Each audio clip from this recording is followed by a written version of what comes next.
bu program akışı içerisinde birkaç konu iç içe konuştuk. Ama tabii CHP operasyonu bunun önemli bir yanını oluşturuyor. Sen nasıl bakıyorsun? Türkiye'de yeni bir vesayet rejimi mi kuruluyor? Yani CHP işte Türkiye'de kurucu parti, işte yok Atatürk'ün partisi, yok işte ilk parti, devletin partisi, devleti kuran parti.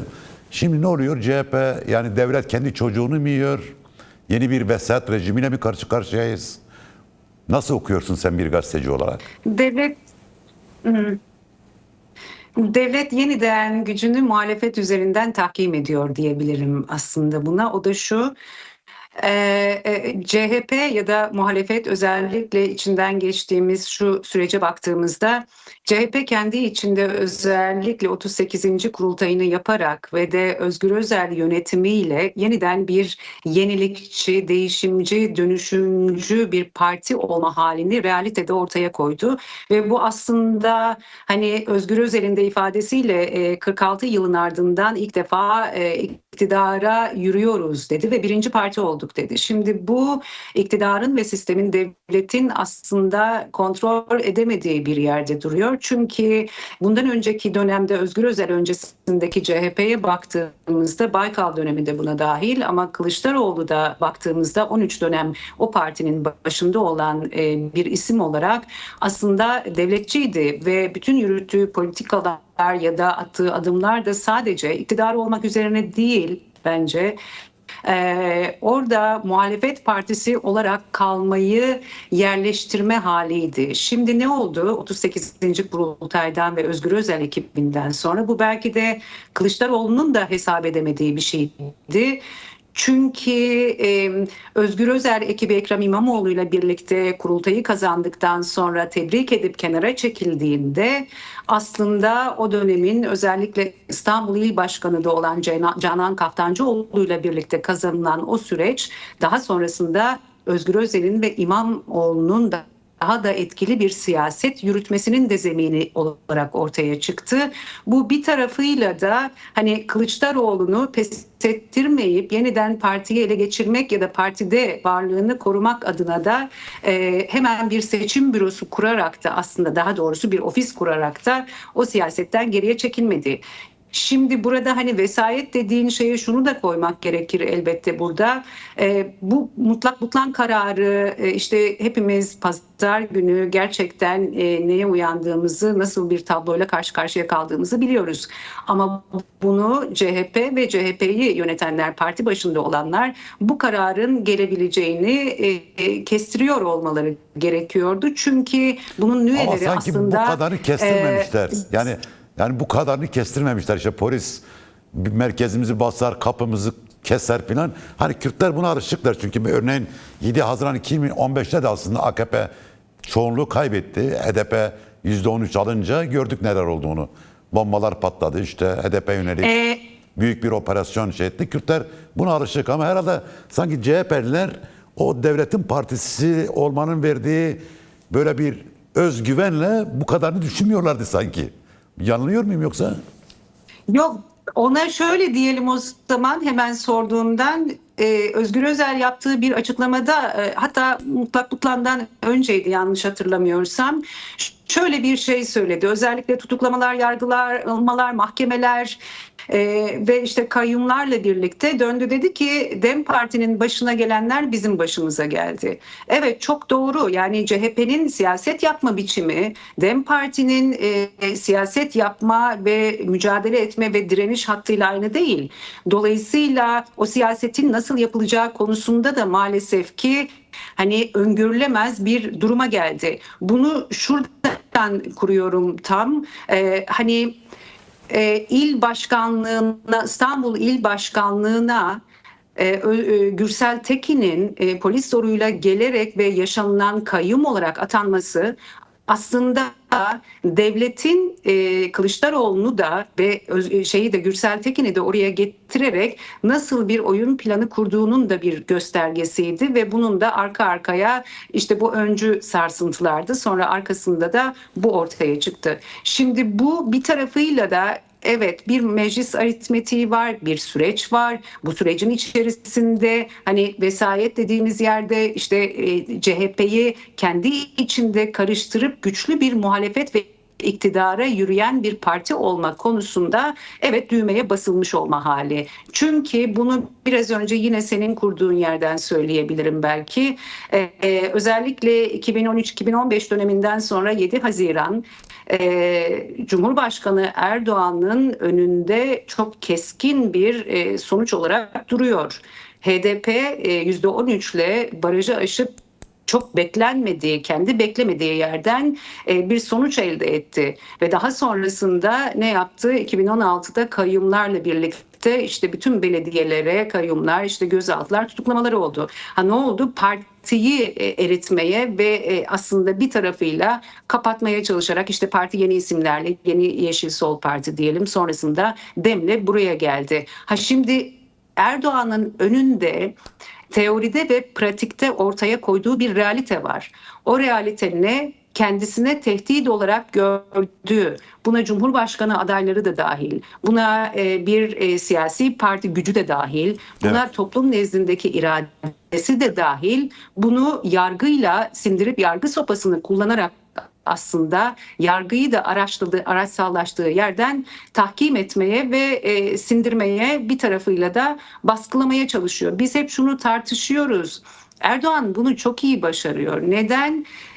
Ben aslında bu yorumu yaparken bütün sol, sosyalist, demokratik, sivil toplum örgütleri, sendikalar, örgütlenmeler, bütün kesimlere baktığımızda hepsini Erdoğan tırpanladı.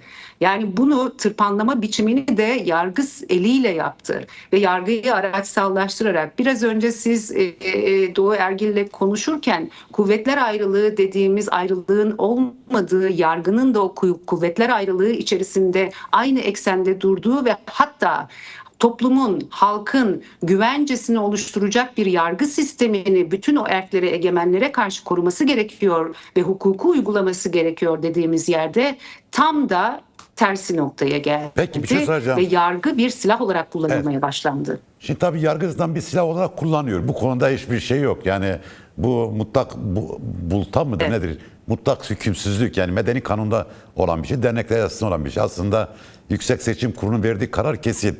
Buna rağmen kullandılar. Şimdi aslında 19 Mart'tan bu yana veyahut aslında şöyle düşünelim, son 10 yılda bu olmaz dediğimiz çok şey oldu. Yani işte Ekrem İmamoğlu tutuklamaz dediler, tutuklandı. İşte bilmem ne olmaz dedi, oldu. Peki bundan sonra sence ne olabilir? Yani örneğin CHP'nin başına başka neler gelecek? Örneğin Özgür Özal'ın dokunulmazlığın kaldırılması, tutuklanması gündeme gelebilir mi? Yani şöyle okuyabiliriz. Yine bu mutlaklıktan önce hani diyoruz ya, hep bir öncü sarsıntılar vardı deprem gelene kadar. İşte deprem dediğimiz genel merkeze yapılan saldırı ve bu kolluğun girmesi ve buna müsaade eden de yine CHP'nin önceki dönem genel başkanı Kemal Kılıçdaroğlu. Bu ayrı bir handikap olarak ve siyaseten okunması gereken başka bir yerde duruyor. Ha bundan sonra neler gelebilir başına dediğimizde vallahi çok net söyleyeyim ki kestirebilmek çok zor. Ama şu bir gerçek, işte onu diyorum, mutlaklıktan öncesinde de özellikle Özgür Özel hakkında birçok fezleke oldu. İşte o fezlekelerle dokunulmazlığı kaldırıldığında Özgür Özel'in de eğer bir siyaset ve yol yöntem belirleme konusunda ne aşamaya gider bilinmezlikle birlikte Özgür Özel de cezaevine girebilir. Yani Özgür Özel hakkında, çünkü hukukun olmadığı bir yerde hukuk içtihatlarının bile tam anlamıyla ne ifade ettiğini tartışamadığımız, hukukçuların bile hukuk terimleri ekseninde yasalar, kanunlar çerçevesinde ayrıştığı bir yerde hakikaten neyi hangi punduna getirerek bir karar çıkarıp da ortaya çıkacak bilmiyoruz. Çünkü şu da çok net ki bugün mesela MHP lideri Devlet Bahçeli Türk Gün Gazetesi'ndeki açıklamasında da tamamıyla CHP'yi gündemine almıştı Mutlak Butlan'la ilgili ve mümkünse hem Kılıçdaroğlu'nu zaten partinin başında gördüğünü ve bir anlaşmayla bir kongreye gidilmesi gerektiği mesajını verdi ve çağrısı yaptı. Ve hatta onun içinde bir tarih verdi. Kuruluşu olan 9 Eylül. Temmuz yok 9 Eylül pardon. 9 Eylül'de bir kongre çağrısı yaptı ve hani ortaklaşın, bölünmeye izin vermeyin, ortak iradeyi ortaya koyun. Ama bir diğer taraftan başka bir uyarıyı daha yaptı. O da şu: sokağın ve özellikle sokak eylemlerine dönüşmemesi gerektiği konuda bir uyarı yaptı. Şimdi bu uyarı da Erdoğan'dan bağımsız değil diye okumak lazım. Çünkü burada hani biraz önce söylediğim bir teori, bir de pratik ve sokağa yansıması, topluma yansıması gereken dediğimiz bir realite var. O da şu: hani her şey tek bir imzayla açılıyor ya da kapanıyor. Bilgi Üniversitesi'ne kayyum atanıp sonrasında tek imzayla kapatılıp zincir vurulup sonra 3 gün sonrasında da açılması. Niye 3 gün sonra açıldı? Çünkü tam bunun üzerine Mutlak Butlan ve genel merkezin basılması, polis zoruyla girilmesi ve ardından Özgür Özel'in yürüyoruz diye sokağa çıkacağız ve biz hiçbir zaman parti meclisini, partiyi işte salonlara koymadık ya da genel merkeze sığdırmadık. Biz siyasetimizi sokakta yapacağız demesi, yürüyoruz demesi ve arkasından yürütmesi.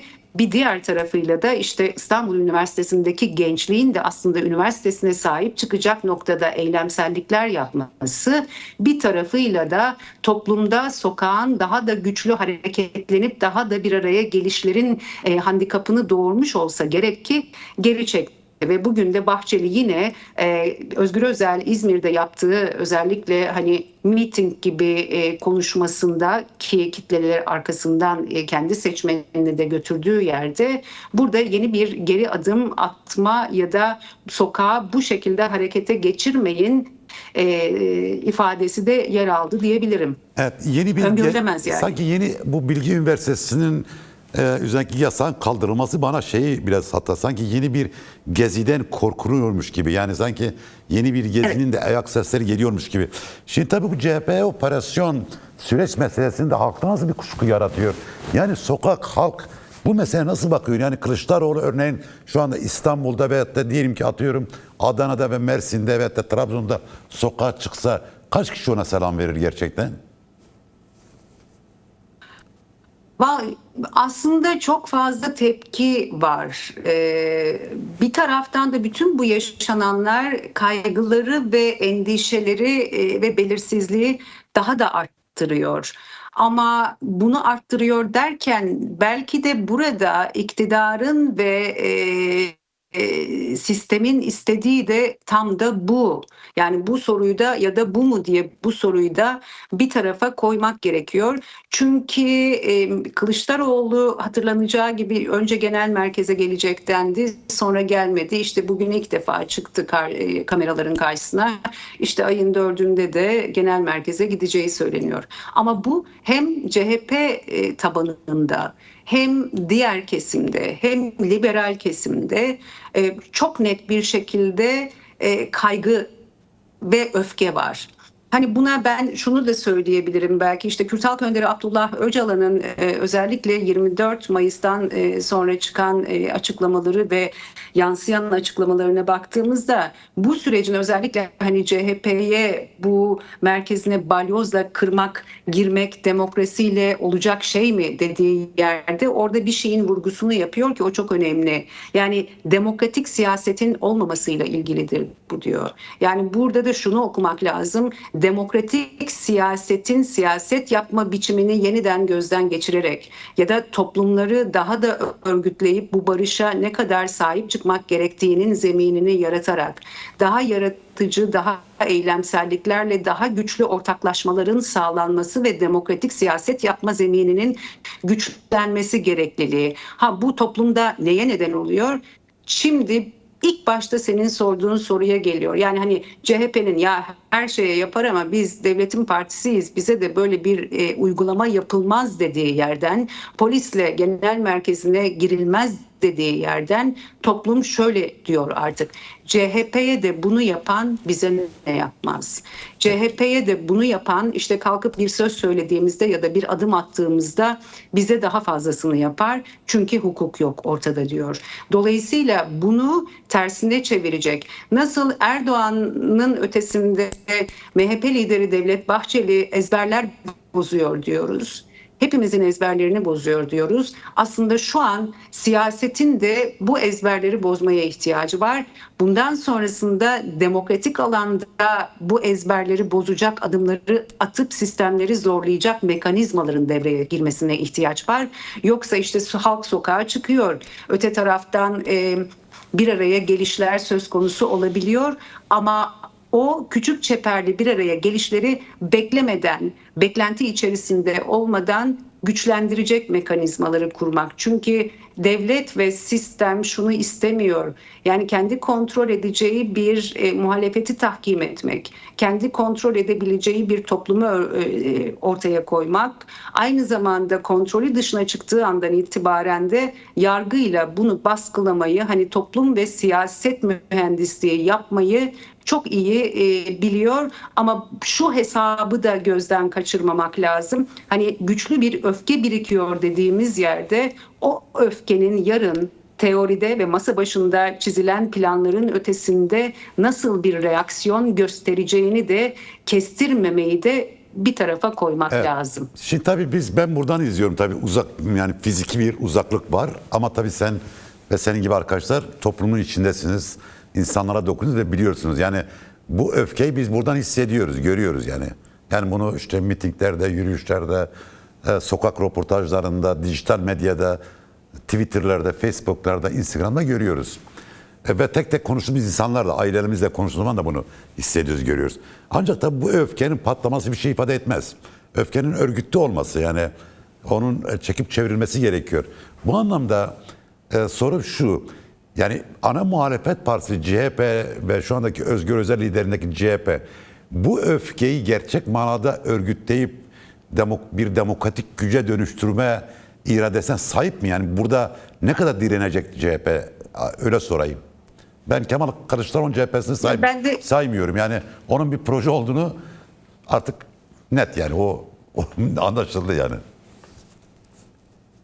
Ben de bunu şuradan kurayım o zaman. Yani içinde bulunduğumuz bir 18 ayı geride bıraktık. İşte bugün bayram diyoruz ama biz barışın, özgürlüklerin bir arada yaşayacağımız bir yaşamın hakim olduğu bir bayramları diliyoruz aslında. Onu da şuradan söylüyorum. 18 ayın sonunda aslında keşke Özgür Özel CHP'si barışı, hani toplumsallaştırma konusundaki eksiklikler, tabana yayılması, anlatılması konusundaki eksiklikler, yan yana geliş konusundaki eksiklikler. Keşke işte ilk zamanlarda bu barış umudu ya da barışabilme umudunu daha geniş kesimlere yayacak sahiplenme duygusu çok daha güçlü olsaydı. Evet. O yüzden biz hani hep biliriz, bugün sana yarın bana dediğimiz şeyi önümüze koymak gerekirdi. Şimdi Özgür Özel eğer bu stratejisini, her ne kadar nasıl bir strateji önüne koyuyorsa bunu bilmiyoruz ama şu bir gerçek ki eğer kendi iç tartışmalarına, kendi içindeki bölünmeyi giderecek bir yere enerjisini kaydırırsa ve oraya sınırlandırırsa, orada bu sadece partinin kendi iç çatışması ve bölünmesinde herkes kendine yeni bir yol arıyor ya da parti bölünüyor ya da ikinci bir parti mi kuruluyor tartışmalarını beraberinde getirir. Ama bugün kendisi yaptığı açıklamada yeni bir parti kurma gibi bir niyetimiz yok dedi. Bundan sonrasında şu çok net ki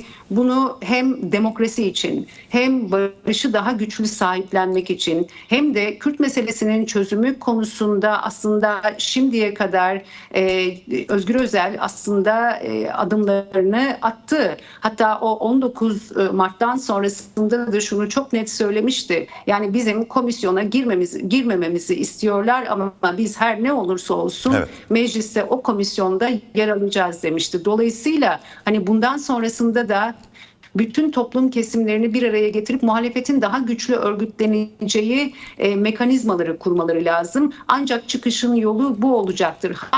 Başka türlü ne olabilir? İşte bir kurultaya gideceklerinde ya da Kılıçdaroğlu'yla bir anlaşma söz konusu olabilir mi? Orada daha minimize olabilir mi? Gördüğümüz kadarıyla şunu da söyledi. Hakkınızı helal edin dediği yerde aslında Özgür Özel yaptığı açıklamalarda en son Manisa'da.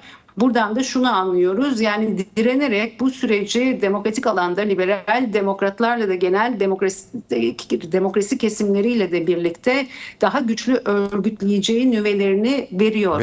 Ama bu nasıl karşılık bulur onu kestirebilmek şu aşamada zor. Çünkü Özgür Özel her adım attıkça şu çok net ki ona karşı başka bir dirençle de karşı karşıya kalıyor. Evet. Çünkü önünde fezleke de vardır, dokunulmazlığın kaldırılması da vardır. Önünde arka planda ne oluyor bilmiyoruz ama önünde şunu da hakkınızı helal edin dediği yerden itibaren de hakikaten bütün bu hukuksuzluklar içerisinde bir cezaevinde, tutuklamada her şey olabilme ihtimali önümüzde duruyor maalesef.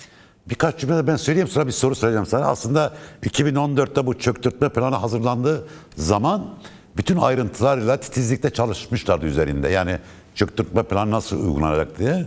Ve bu konuda 10 yıl boyunca ısrarlı şekilde devam ettiler. Aslında ben CHP yönelik bu operasyonun da çok üzerine çalışılmış bir plan olduğunu düşünüyorum. Yani başına itibaren, yani özellikle yani 19 Mart 2025'ten önce üzerinde çok çalışılmış, düşünülmüş, hatta çok küçük ayrıntılar bile düşünülmüş. Hangi saatte, ne zaman, kimler nerede konuşacak gibi şeyler de var. Neyse şuraya gelelim. Çünkü Devlet Bahçeli 9 Eylül 2026'da kongre yapın deyince hemen aklımıza şu da geldi. Bir baskın seçim mümkün müdür? Çünkü CHP'nin hazır olmadığı, darmadağın olduğu, kurultayını yapamadığı, iki başı olduğu bir yerde şu anda bir baskın seçim konuşuluyor mu? Veyahut da bir baskın seçim, yani örneğin Kasım'da bir seçim olursa muhalefet buna ne kadar hazırdır? Bir baskın seçim tartışması var. Hani daha öncesinde erken seçim olur mu? Seçim zamanında yapılır. İşte iktidar erken seçimi istemez, zamanına göre bunu uyarlayacaktır diye. Ama şu çok net ki hani kurultayın dahi yapılamadığı bir yerde evet, yani Kılıçdaroğlu kurultayın 8 aydan önce yapılmasını istemiyor mesela. Ve Özgür Özel de kurultayın bir an önce 45 gün içerisinde yapılmasını söylüyor. Bu da Kılıçdaroğlu'nun olduğu yerde aslında partideki MYK'sından parti meclisine işte bütün o delegelerine kadar hiçbir şeyi konsolide edemeyeceği ve toparlayamayacağı yönünde zamana yayma konusu. Ama iktidar burada eğer bu süreçten sonra gördüğü sonuca, çünkü Erdoğan şuna bakıyor. Yani önünde biraz önce senin de söylediğin gibi her şey bir ajanda ve taslak halinde teorik olarak önünde, masasında duruyor. Kaç tane dosya var ve neyin ne şekilde servis edeceğinin hiçbirini bilmiyoruz. Ama onun bu süreçten sonra çıkardığı sonuç ne olacaktır? O sonuca göre bir baskın seçime gidebilir mi? Gidebildiğinde muhalefeti zaten bu konuda hazırlıksız yakalamak derdinde olabilir. Bütün onları da bence şu daha görülebilir. Yani bu kayyumu ve bu mutlaklıklarını çıkarmadan öncesinde bir baskın seçimi olabilir mi tartışması vardı. O dönem olamazdı belki, çünkü CHP'de Özgür Özel vardı. Daha hazırlıklı diyebileceğimiz yerdeydi. Ama bugün bir baskın seçim olabilme durumunda evet, CHP hazırlıksız ve o zaman AKP'nin eli iktidar olma ve seçimi kazanma anlamında daha güçlü diyebiliriz. Dolayısıyla önümüzde her şey söz konusu ama buna da şu çok net ki siyaset biraz da hani daha pragmatist olmayı gerektiren bir durum ve siyasetçiler için de aynı şey geçerli. Bugün ülkenin içinde bulunduğu durum her türlü bugünden sabaha nasıl uyanacağımızı kestiremediğimiz, öngöremediğimiz, biraz önce senin de söylediğin gibi hani bu da mı oldu dediğimiz yerden her şeye açık ve her şeye gebe. Dolayısıyla çok kritik zamanlardan geçiyoruz ama bu zaman içerisinde bir taraftan da bir meclis aritmetiğini de burada ortaya koymak ve o soru işaretini de koymak gerekir. Çünkü hemen süremiz azaldı sanıyorum. Kısacık toparlayacağım. O da şudur. CHP'yi yönetemediği bir yerden iktidar, bugün CHP'yi yöneteceği bir yerden ele geçirme operasyonu bu. Bu aynı zamanda da CHP'yi mecliste de, meclis aritmetiğinde de, anayasada da ya da anayasayla ilgili çalışmalarda da istediği yerde tutabileceği bir dizaynı da burada bir soru dizaynı da olabileceğini burada bir soru işareti olarak koymak lazım. Evet. Nezahat, çok teşekkürler programa katıldın.